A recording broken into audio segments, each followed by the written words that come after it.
اعوذ باللہ من الشیطان الرجیم بسم اللہ الرحمن الرحیم ربنا وابعث فیہم رسولا منہم یتلو علیہم آیاتک ویعلمہم الکتاب والحکمت ویزکیہم انک انت العزیز الحکیم۔ سورۃ البقرہ آیت نمبر 129۔ میرے رب ایک رسول بھیج دے، ربنا وابعث فیہم، اے ہمارے رب اور ان میں ایک رسول بھیج، یعنی ہماری اولاد میں جو امت مسلمہ ہوگی ان میں ایک رسول بھیج دے، رسول منہم، جو انہی میں سے ہو، یعنی ان کے نسب میں سے ہو۔ چنانچہ اللہ رب العزت نے دعا قبول فرمائی اور اولاد اسماعیل میں سے صرف خاتم النبیین حضرت محمد صلی اللہ علیہ وسلم کو بھیجا ہے، اور کسی کو نہیں بھیجا، اس لیے کہ نبی اکرم صلی اللہ علیہ وسلم نے فرمایا انا دعوت ابی ابراہیم، میں اپنے ابا ابراہیم علیہ السلام کی دعا ہوں۔ آگے رسول کے فرائض منصبی کو بیان کیا جا رہا ہے، یتلو علیہم آیاتک، جو ان کے سامنے تیری آیتوں کی تلاوت کرے، یعنی جو قرآن تو اس رسول پر وحی کرے وہ لوگوں کو پڑھ پڑھ کر سنائے، وَيُعَلِّمُهُمُ الْكِتَابَ، اور انہیں کتاب کی تعلیم دے، یعنی قرآن کریم کے معنی و مطالب لوگوں کو سکھائے سمجھائے، وَالْحِکْمَةَ، اور حکمت سکھائے، حکمت سے مراد سنت رسول ہے، وَيُزَكِّيهِمْ، اور انہیں پاک کر دے، یعنی وہ رسول اپنے باطنی فیض صحبت سے لوگوں کے دلوں کو گناہوں کے زنگ سے اور قدرتوں سے یعنی گندگیوں سے پاک صاف کر کے شیشے کی طرح مجلہ و مصفہ بنا دے، تاکہ انوار و تجلیات کا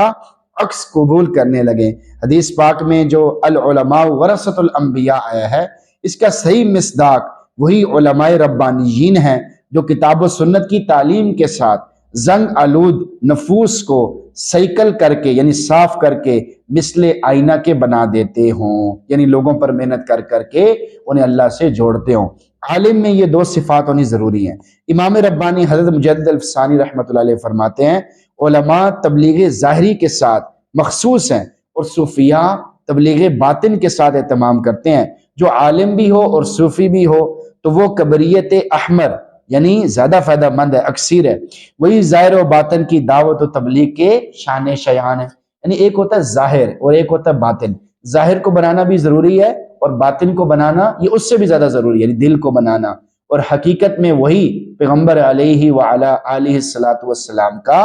نائب اور وارث ہے۔ انک انت العزیز الحکیم، بے شک تو ہی بہت زبردست بڑی حکمت والا ہے، تیرے حکم پر کوئی غالب نہیں آ سکتا، تو اپنے بندوں کی مصلیتوں کو بھی خوب جانتا ہے۔ پس جو ذات اپنے ہر ارادے کو پورا کرنے پر قدرت رکھتی ہو اور بندے کی مصلیتوں کو بھی خوب جانتی ہو، تو وہ اخلاص اور آہوازاری کے ساتھ نکلنے والی دعا کو بہت جلد قبول فرما لیتا ہے، لہذا تو ہماری دعا کو قبول فرما۔ آیت کا میسج آپ کے نام۔ نمبر 1، ظاہر کو بنانے کے ساتھ ساتھ باطن کو بنانا بھی ضروری ہے۔ اس آیت سے معلوم ہوا کہ ظاہری تعمیر کے ساتھ ساتھ باطنی تعمیر کی بھی ضرورت ہے۔ باطنی تعمیر کے لیے مرشد کامل کی صحبت اور اس کی معیت کی ضرورت ہے۔ مرشد کامل کی صحبت بابرکات سے انسان کا باطن مجلہ و مصفہ ہو جاتا ہے اور اس کے دل میں اللہ رب العزت کی محبت سما جاتی ہے اور اس کو گناہوں کی گندگی اور اس کی علائشوں سے نجات مل جاتی ہے۔ نمبر 2، علماء کرام کی اہم ذمہ داری۔ اس آیت میں نبی اکرم صلی اللہ علیہ وسلم کے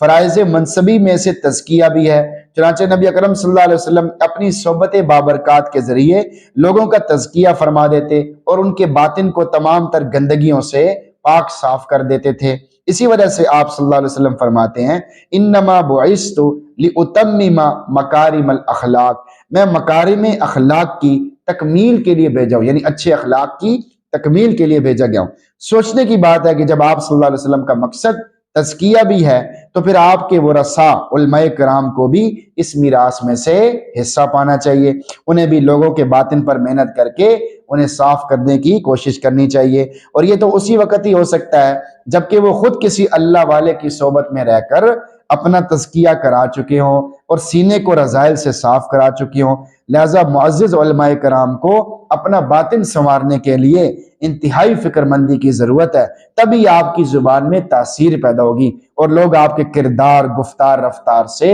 متاثر ہو کر نیکی کے راستے پر چلیں گے۔ ہر مسلمان کو چاہیے کہ وہ اس بات کو اپنے پلے باندھ لے کہ لوگ گفتار سے زیادہ کردار سے متاثر ہوتے ہیں۔ آج اگر گفتار پر محنت کرنے کی ضرورت ہے تو کردار پر بطریق اولا محنت کرنے کی ضرورت ہے۔ اقبال بڑا اپدیشک ہے، باتوں میں من موہ لیتا ہے، یہ گفتار کا غازی تو بنا، کردار کا غازی بن نہ سکا۔ علامہ اقبال رحمۃ اللہ علیہ نے اپنے بارے میں یہ شعر پڑھا ہے کہ باتوں میں تو میں ایسے اشعار پڑھتا ہوں کہ لوگوں کو یعنی حیران کر دیتا ہوں، لوگ اس پہ واہ واہ کرتے ہیں، لوگ خوش ہوتے ہیں اور لوگ متاثر ہوتے ہیں۔ ایسے ایسے اشعار ہیں کہ وہ کئی آیات کی تفسیر ہیں، اللہ تعالیٰ نے ایسا ان کو علم عطا فرمایا تھا۔ تو یہ اپنے بارے میں خود ہی کہہ رہے ہیں کہ گفتار کا غازی تو میں بن چکا ہوں، یعنی گفتار کا غازی تو میں بن گیا لیکن کردار کا غازی نہیں بن سکا۔ جیسے ان کا شعر ہے کہ محمد سے وفاتوں نے تو ہم تیرے ہیں، یہ جہاں چیز ہے کیا لوح و قلم تیرے ہیں،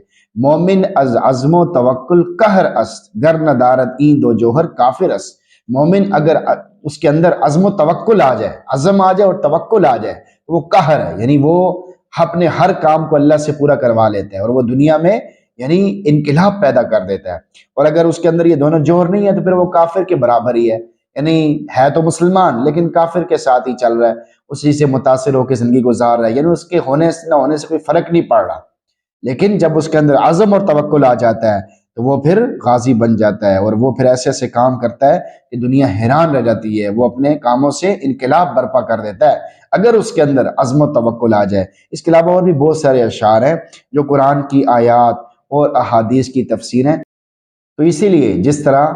گفتار پر محنت کرنے کی ضرورت ہے، اسی طرح کردار پر بھی محنت کرنے کی بہت زیادہ ضرورت ہے کہ اپنے کردار کو بدلیں، اپنے کردار کو ٹھیک کریں، کیونکہ کردار سے لوگ زیادہ متاثر ہوتے ہیں اور کردار سے ہی آدمی کی قیمت لگتی ہے۔ اللہ تعالیٰ سے دعا ہے کہ اللہ تعالیٰ ہم سب کو گفتار کے اعتبار سے بھی اعلیٰ سے اعلیٰ مقام عطا فرمائے اور کردار کے اعتبار سے بھی اعلیٰ سے اعلیٰ مقام عطا فرمائے، اور اس کے لیے ہمت، طاقت، قوت، شوق، ذوق پیدا فرمائے۔